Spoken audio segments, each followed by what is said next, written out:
So patuloy pa rin sa ngayong dinodomina ni Jared McCain ang NBA Rookie of the Year ladder. Kasalukuyang number 1 siya. Pangalawa si Stephen Castle, pangatlo si Jalen Wells, pang-apat si Dalton Knecht, pang-lima ang first overall pick na si Zaccharie Risacher.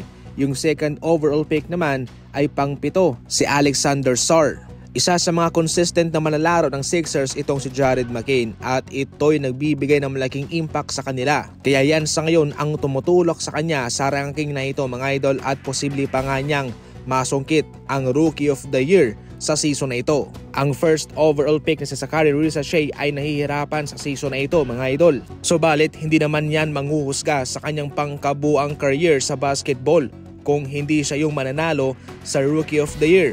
Pero ito nga lang ba'y nangangahulugan na mali ang Atlanta Hawks sa kanilang pinili? E-comment lang yan sa comment section. Mababa ang trade value ni Trae Young sa off-season.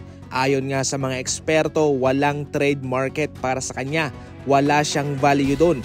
At kung siya'y ginawang available man kapag nagkataon ng kanyang kupunan, ay wala rin namang kupunan sa NBA ang magpapakita ng interest na mag-trade para sa kanya. Ngunit ngayon, siya'y bumabawi naman sa Atlanta Hawks. Sa kanilang huling 5 laro, itong si Trae Young ay nakakamada na ng 81 assists. Nag-a-average din siya ng 12 assists per game. Sa kanilang huling laban naman versus Cleveland Cavaliers, humakot siya ng 22 assists at naging mitsa iyon sa pagkatalo ng Cleveland sa kanilang home court mismo sa unang pagkakataon. Dahil sa ginagawa ngayon itong si Trae Young sa kanyang kupunan at sa kanyang magandang performance na ipinapakita, kanyang inilagay ang kanyang sarili sa ligtas na lugar para hindi siya i-trade ng Atlanta Hawks mga idol kahit papano. Sa ngayon pang-siyam ang Atlanta Hawks na mayroong kartadang 8 wins and 11 losses. Kahit na sa mga unang buwan ay nasa tuktok ang Golden State Warriors, hindi may tatanggi na mayroon silang kinakaharap na problema sa kanilang kupunan. Mariing nga sinabi noon ni Brian Windhorst ng ESPN na siguradong gagawa pa rin daw ng trade ang Golden State Warriors sa season na ito para kanilang mapaganda pa yung kanilang lineup. So far wala naging problema sa Golden State Warriors especially sa kanilang rotation.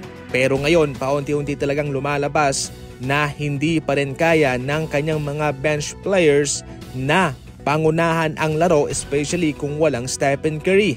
Isa na nga dyan yung humihinang performance ni Buddy Hield kung saan siya ay nag-a-average na lang lamang ng 10 puntos kumpara sa kanyang unang 8 laro sa Golden State na nasa 20 plus points ang kanyang ina-average. Hindi rin sa ngayon maganda ang tinatakbo ni Brandon Podziemski mga idol. Ngayon nga ang Golden State Warriors ay mayroon pang pag-asang pagandahin, ayusin ang kanilang lineup at yan hoy sa pamamagitan ng paggawa ng trade.